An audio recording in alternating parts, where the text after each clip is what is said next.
My name is Michael Brown, and I'm here in the studio with John Harlin. And John Harlin just received the Best Book on Mountaineering History Award at the Banff Mountain Book Festival. So congratulations for that, John. Thank you very much. It was quite an honor. To get you warmed up, would you talk a little bit about writing a book? A book? Any book? Well, you've written, what, 5? Well, sort of the first 3 were big guidebooks, Climber's Guide to North America, which is a very different process. And then it was a relatively small text for a book on Mount Rainier, sort of personal impressions of Mount Rainier. And this was the first major book of more of a literary, in my eyes anyway, my hopes, a type of book. And it was a big journey, definitely. It took about a year from inception to finish, but there would be periods of intense effort and then periods where it'd be out of my life for a while. Never quite out of my thoughts, but at least I didn't have to be involved with it all the time. But basically it's a memoir. It started off trying to be a biography of my father and to actually bring a lot of his own writing in, because he wrote quite a bit before he died. And I wanted to publish a lot of that writing in his own words, and then to sort of bring it full circle, to skip to just the last years when I climbed the Eiger, which is the mountain that he was killed on. And so it was mostly a biography of him and weaving my life through it to help tell a story, and then his own writings. And then my editor wanted me to put almost all of his writing into my words and sort of redo it. So, but I understand from an editorial perspective, it's hard to go back and forth between different voices. Mm-hmm. And so I had to do that, which was a little disappointing in terms of projecting him, but in some ways perhaps I've captured him better this way too. And I can still publish his writing some other way. So your father was a fighter pilot, and seems, in my impression of him, is he seems sort of brash and very charismatic and outgoing, and you're more reserved. But I'd like to kind of get a sense of, tell me how you and your father are similar. I mean, do you see yourself in him? Yes, there's much of me in him, or him and me, and there's much of my mother in me. I'm really a hybrid in many ways between the two. His characteristics, he was, as you said, more brash, more charismatic, more outgoing, and I'm definitely more reserved than he was. But what we share is an intense love of beauty, of nature, and of the environment, and of good writing, good stories, and that's a big part of what my mother saw in him, because she was not attracted to the typical, especially of the time, sort of brash, outdoor, egocentric person, which Dad was to a certain extent. But at the same time, when they'd go up together, this is before they married, before they were even dating, and he was leading a Stanford Alpine Club group, and she was with it, and he would pause in the hike and look at the form in a tree, in a dead tree stump or something, or the flowers, and comment on how beautiful they were, and just pause and appreciate them, whereas everybody else is just tromping on by and couldn't see that, didn't even care to see it. And so that's what my mother saw in him, is this appreciation for aesthetic that's really blended with his enthusiasm for sports and risk and adventure. And in fact, his major in college, he was both on the president of the Alpine Club, in ROTC, not that he liked the Air Force, but then he was on the junior varsity football team, and his major was dress design and art. Oh, really? Yes. Well, that's a surprise. Yeah. Mm-hmm. It's there's something that struck me in your talk. You said your then girlfriend, now wife. Mm-hmm. And that's so atypical, but it seems like your family, there's something there in the basis of having relationships that endure. So maybe you could talk a little bit about Adele. We met at the University of California, Santa Barbara, and it was actually quite amusing because she'd just come from Colorado, where she was born and raised, and had never seen an ocean before. I was a senior in the dorm. I was actually the RA, the resident assistant in her dorm. And when she came there, she just had no connection to the ocean, but just immediately fell in love with it. That's where she discovered her love of travel, which she continues to hold to this day.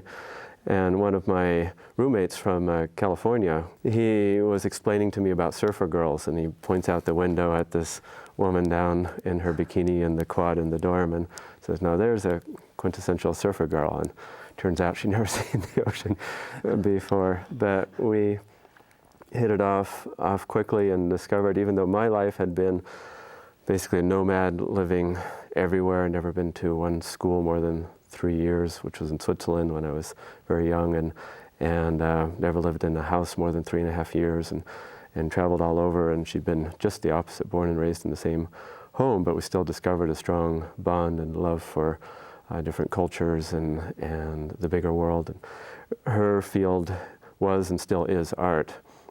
She went to a small creative college within the University of California, Santa Barbara, called actually the College of Creative Studies. And then later on, well, within first year, I knew I wanted to marry her, and she said that she wouldn't get married until after she graduated from college, so that was 4 years. And we got married the summer after she graduated, and have been together ever since.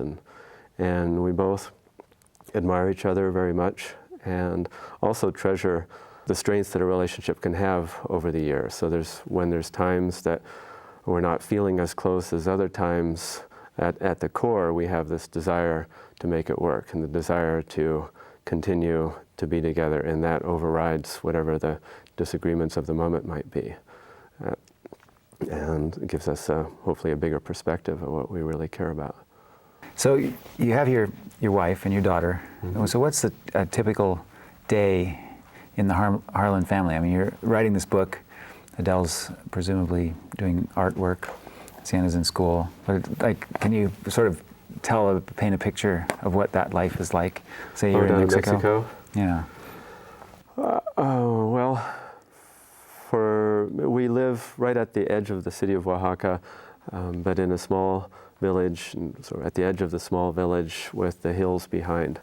And so typically we bring Siena to school early in the morning, and then I catch a little email.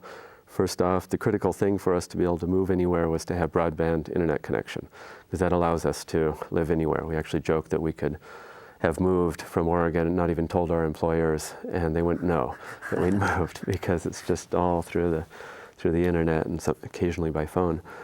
But so do that, and then before it warms up too much, I try to go for a run or something up in the hills behind, which are really beautiful, and then come back down, and I'm in the office, but with picture windows and lots of birds that come through. It's very rich that way with the bird life and quiet, and spend a fair bit of time in the office, and then we always have dinner together. It's one of the great things, except when I'm traveling, then Adele and I have basically had breakfast, lunch, and dinner together every day that we're not separated by travels. And then Siena comes home and she has homework, and then I go back to work in the evening. All too much working time.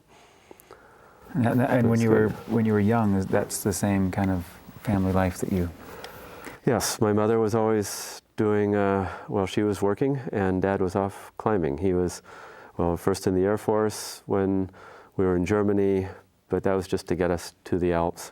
And then as soon as he could leave the Air Force, we moved to Switzerland, and he was director of athletics for the Les American High School and college in Les in this mountain village. And it was a new school, but before he came, it wasn't brand new, but it was pretty new. And before he came, the school didn't have that much connection to the mountain environment. And as I understand afterwards, it really went down. It's just another school that happens to be in the mountains. But for both my mother and he, because Mom was chairman or chair of the science program at the high school and college, and for both of them, it was critical to make what you're doing relate to the environment you're in. And here they're in just this spectacular place with all this climbing and skiing and in Mom's case, biology. She's a biology teacher, so it's the whole ecology of the region to take advantage of. And so Dad's programs for the students were to take them out climbing and skiing. And for Mom, it was learning about the ecology of the alpine environment and the subalpine environment, and really taking advantage of where they were. But they were doing that, and then Dad had a lot of climbing trips that he'd go out to. Nice thing being in the Alps, of course, is that you can get back and forth quickly already. Well, John, one of the things that I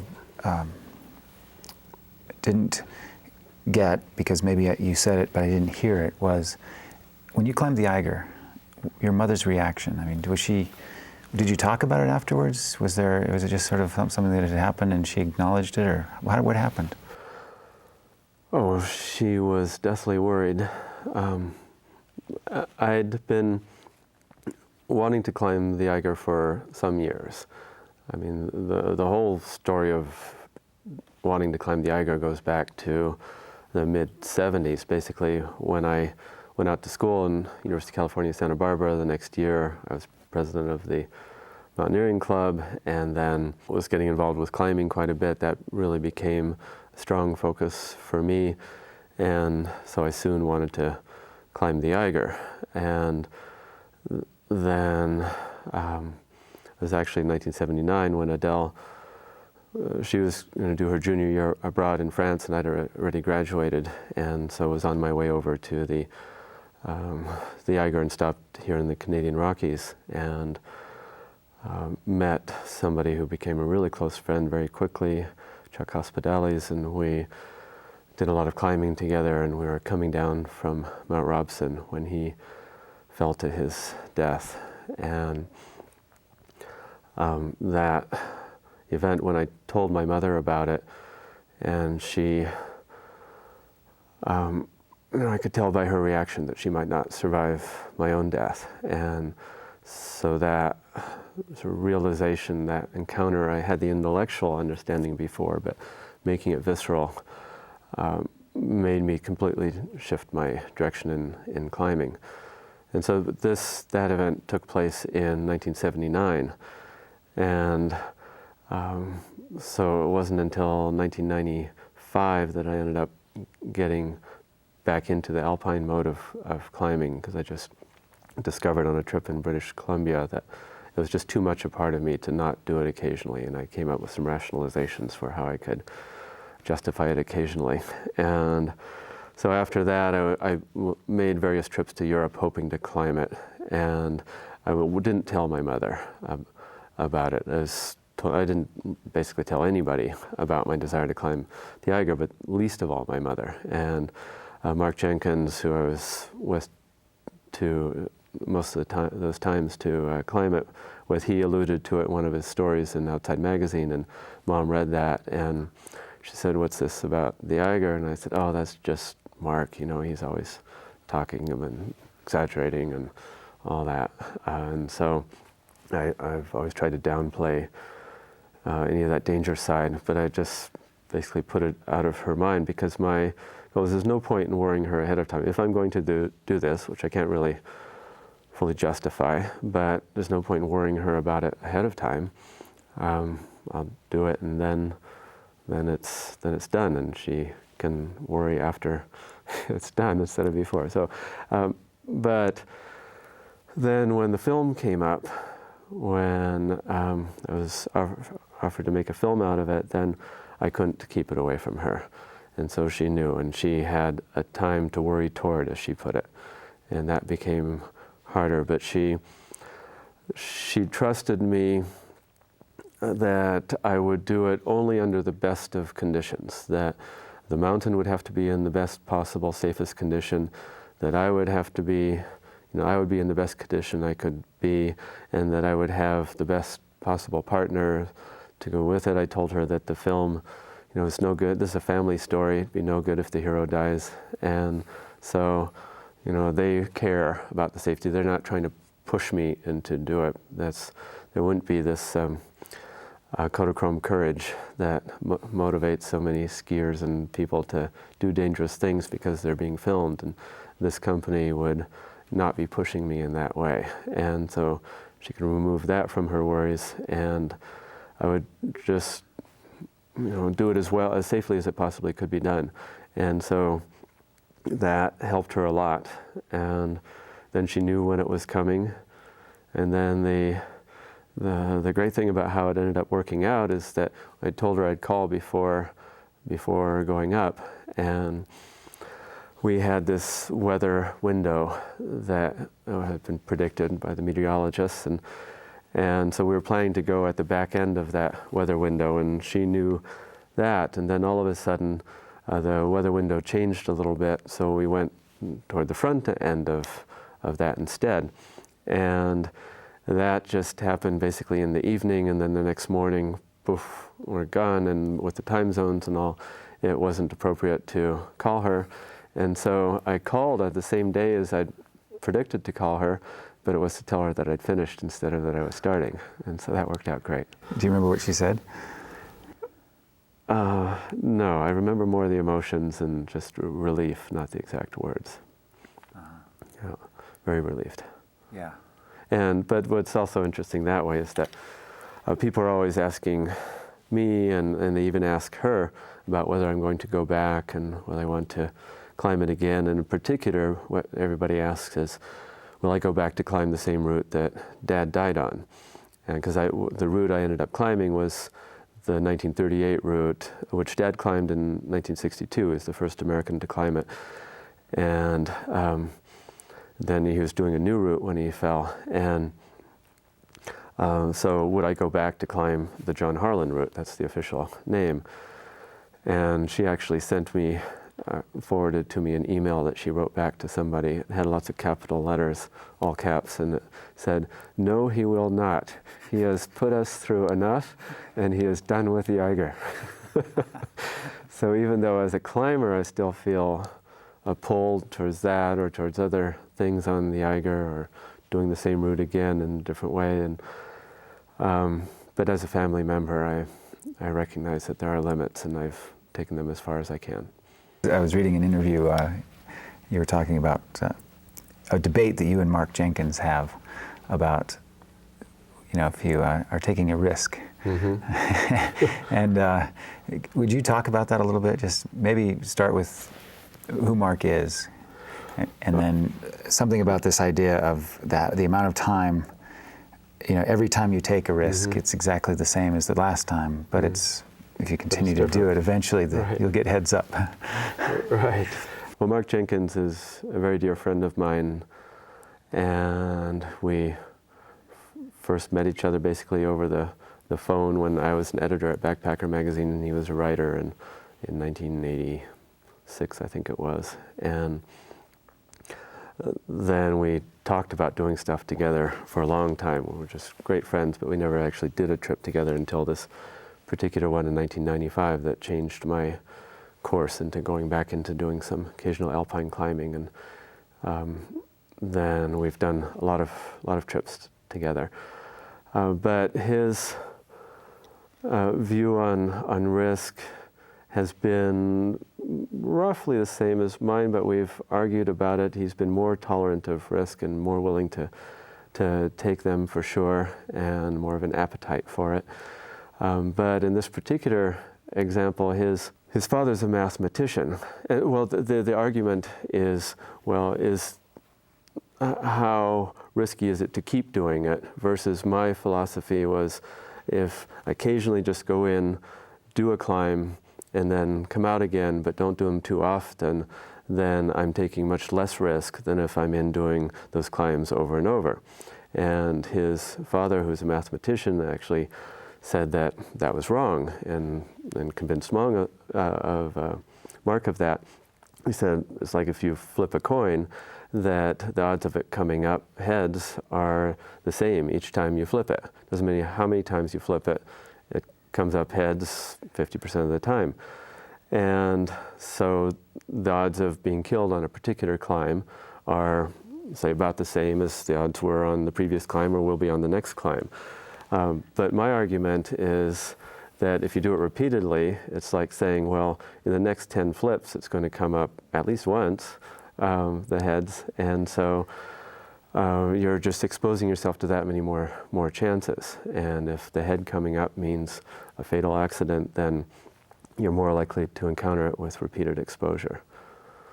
And of course, you're a little bit better because each time you learn from past mistakes, non-fatal mistakes, you learn from them and you apply them, and so you're a stronger, better person who's less likely to have something happen to you. But still, there's things out there that can happen. It seems that Mark would have been also a good choice of partner for the Eiger. Well, he was to be my partner, and it was actually hard deciding to do it without him. And I wanted to do it with him for the film, and he wanted to be my partner, and I proposed that, but the film company had their own ideas. And fortunately, those ideas included, well, they wanted to have a woman partner for me. So that would make the film, since it's a family movie, it's for IMAX theaters. Parents bring their children to the IMAX theater. They want people for the average American museum goer to identify with. And if there's a woman on the team, then it would be less just a testosterone-driven male thing. It would be something they could connect with more. And so we were going through potential partners who would work to be safe enough that I trusted, and then we came up with a combination of Robert Jasper and Daniela, which is an incredible combination, because Robert and I were actually planning to climb the Eiger together the summer before, because Mark wasn't available. And this had been going on for some time for me. There's only limited opportunities that I have to be there at what might be the right time, and Mark couldn't be there that summer or fall of 2004. And so Robert and I had met already a few years before, and he's just one of the best in the world, and he had climbed the Eiger a dozen times by then, and he said it was his favorite mountain. He's the first person to ever tell me that, and the only other person I knew who felt that way was my father. And so if I couldn't climb it with my best friend, well, then at least I could climb it with the best possible partner, which would be Robert Jasper, who's also a great guy. And his wife is a phenomenal climber, and so we made a threesome out of it, and that worked very well. Now, you said something about the movie. You said you were proud of the movie. Mm-hmm. Can you tell me why are you proud of the movie? Well, I think it's beautifully done. I think it's spectacular scenery and all, but for me personally, it has to do with the sensitivity to my family's story and history. And if they're going to make a movie that centers around me, as it turns out, then I want them to care about me and to portray it accurately, my life and my father and Adele and Siena. And I think Steve Judson, the director, did a marvelous job of doing that for the particular context. I mean, it's a family movie there, and since it's shown in IMAX theaters, not quite half, I don't know what the exact percentage is, but a good chunk of the movie is us visiting parts of Switzerland and seeing new places together, which is, I mean, of course we're doing some of those things, going some of those places for the movie, but we're doing exactly the sort of thing that we do anyway. We travel around Switzerland, we meet interesting people, and so it was very accurate in that way. And I just love it. I've seen the movie quite a few times now. I've introduced it number of times, and I'm always traveling and away from home. But it's like I'm never quite away from home because I'm always seeing Adele and Siena up there on the screen, and so I'm very proud of how they come off too. And in the movie, it seems that you wouldn't normally have Adele and Siena at the base of the climb while you climb, except for the movie. Right. That's very. I never have before. I've actually encouraged Adele to come on climbing trips more, to especially foreign travels, but she's never wanted to be, say, a base camp person waiting around while her husband was up doing that sort of thing. It's been kind of a point of discussion because I'd like to have her there. But this time for the film, they did come. Well, another reason I wouldn't generally have her right there is for the worrying aspect of it, which is a concern. But in this case, it did happen that way, and it made it so much richer and deeper for me to have them be a part of this experience, because it really was, for me, fulfilling a lifetime's dream. I've been working towards this quietly, but forever, it seems. And finally, I fulfill that dream of mine. And if I'd just been off somewhere and they were thousands of miles away, it would have been just me alone. It would have almost been a lonely fulfillment. But instead, it was a shared fulfillment. And that was really good for me. And I also think that for the audience, that what I really hope it does, the movie and my book, is that it shows people how we shape each other's lives, and the people that we love, and how much we mean to each other, and how much richer it is to have the people that we love there with us, and I hope it inspires people to really try to fulfill their dreams together, and as a family, or with the ones they love, whether it's family or not. You don't have your book with you, so I won't make you read something from it.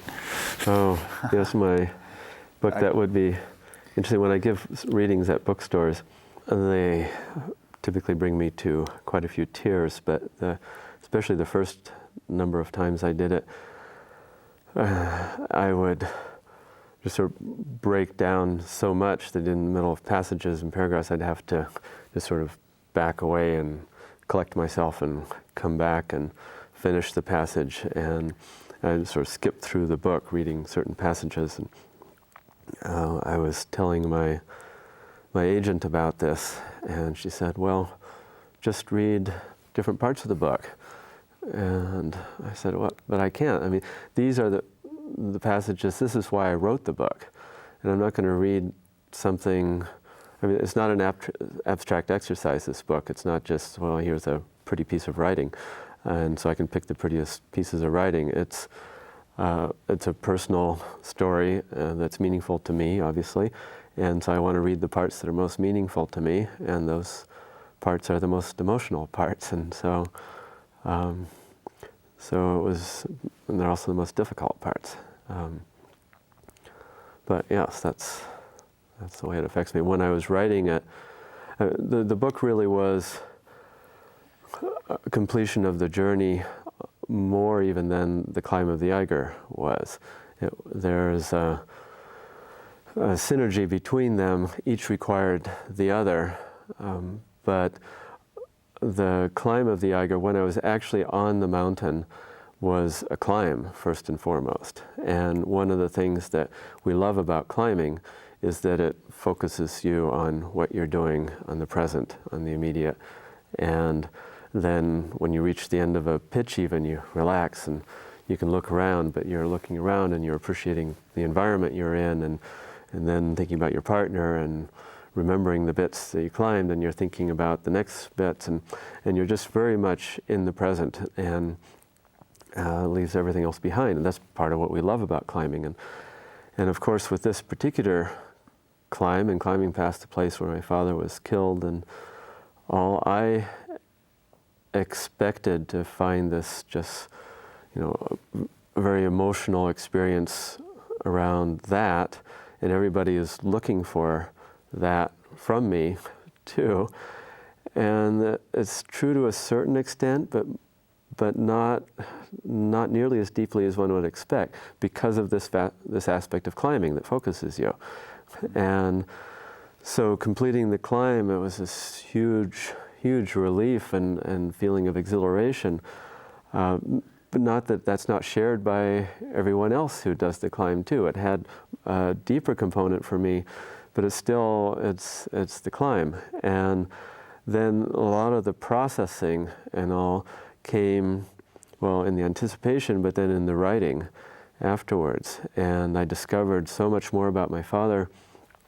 And there were passages when I was writing, like about his death and about his potential and things that he was embarking to do, and things bigger than climbing. And I can remember a particular incident, especially. It was midnight or something. Adele was sleeping in my office at that time, was in our bedroom, and I just started gasping and I was crying, and Adele woke up and said, "What's going on? What's wrong?" And I said, "No, it's okay."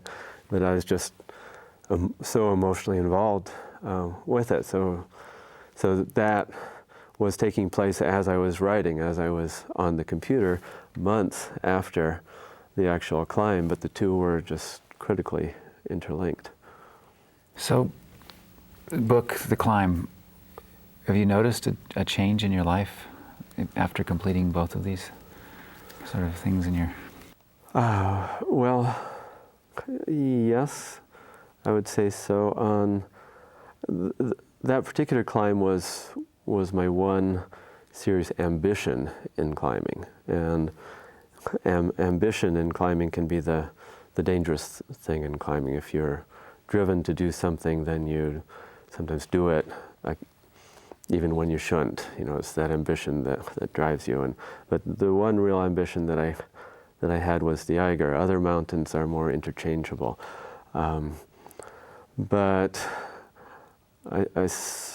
and then all through my adult life, I've had this sense that I haven't climbed as much, done as much in that world as I felt I should or I ought to. I wasn't living up to, well, Dad's standards or my standards that I set for myself. And it was always, you know, life getting in the way. I've been very focused on family even before Siena was around, but just the home front and what works for the relationship, and then work has consumed a lot, and we've built houses, you know, homes for us, each place we've moved, and that's consumed a lot. And so I've always just had this sort of nagging sense that I haven't accomplished what would make me feel good about, you know, having been a part of the mountain world. And after climbing the Eiger, I have much less of that sense. It's just somehow filled that spot in me that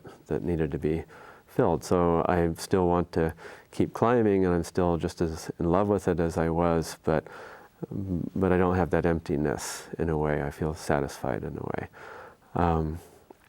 So there's certainly that, and there's also a milestone. I mean, my day job, even through all this, I'm the editor of the American Alpine Journal for the American Alpine Club, and very much involved with who's doing what around the world in terms of new routes and climbing new peaks and exploration in mountain worlds.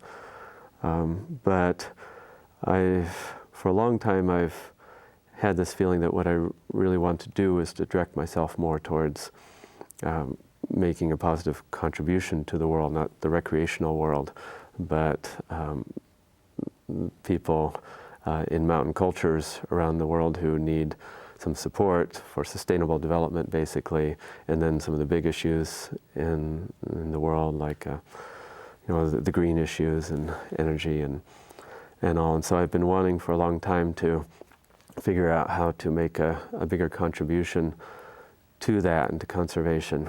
And now that I've completed my book and the Eiger, I feel like I'm in the right position to make that transition and keep my involvement with the American Alpine Journal, but I've put together a really good team who do most of the journal, and I want to keep that team and keep directing it and direct my own life into something where we're giving more of a positive contribution to that mountain world rather than simply looking to it for the new routes that it can provide us. Can you tell me any more about that, like what the future Well, holds? it's tricky because I have so many different ideas. I've been working on gathering them and making up one sort of plan, business type plan, and then another, and which do I focus on? But it seems like I'm coming down into a direction which is to try to pull together kind of a blueprints for what's being done that's good in the mountain places around the world. Things that would be very helpful for, say it's the Khumbu right now, the American Alpine Club and the Mountain Institute are very involved with this Alpine Conservation Program and a partnership it's called, in the Khumbu, where they're trying to figure out how to reforest it because so much has been cut down for firewood, and they're just working with education programs and doing everything they can to make it a more sustainable place for people there to be able to live a better life, but at the same time preserving the environment more. And so I'd like to take lessons that are learned from that and from other efforts that are throughout the Himalaya and the Africa mountains and everywhere, and distill those into blueprints essentially that makes it easier for other cultures to learn from. And so you don't just have, say, an NGO program going into one place and then going into another, and only the places that those people have gone to benefit, and they only benefit from what happens to be known by those NGO workers, but instead that everybody has a place to go to that they can quickly find out what's being done and what works elsewhere. And sort of distilling it into kind of simplified blueprints, and there's always the more detailed information, and hopefully in multiple languages. And then I'd like to do that in something of a video format also, so that people would go in and document with videos, sort of basically make little how-to videos, whether it's building a little hydro power plant in Nepal, and they have a how-to video that people who aren't going to read about this on the internet necessarily could learn from if they live in Cordillera Blanca in Peru or something like that. And so whatever the medium is that's going to convey the lessons of one place to another place the best, I'd like to facilitate that. Okay. Congratulations on that. Well, thank you. The book award. That's obviously going to help, I hope, in the future to realize your dreams. And Dad was such a fixture of the mountaineering history of that period, and for so long, I mean, when I was just getting back into climbing for the next decade or more, we share the same name, the first thing everybody would ask me, climbers, would be, are you in relation to the real John Harlin? And now people don't know him quite as well as they did because it's an older part of history. And so I've kind of brought him back to life a little bit through the film and through the book. And so the Mountaineering History Award actually is very appropriate, and I'm very proud of it.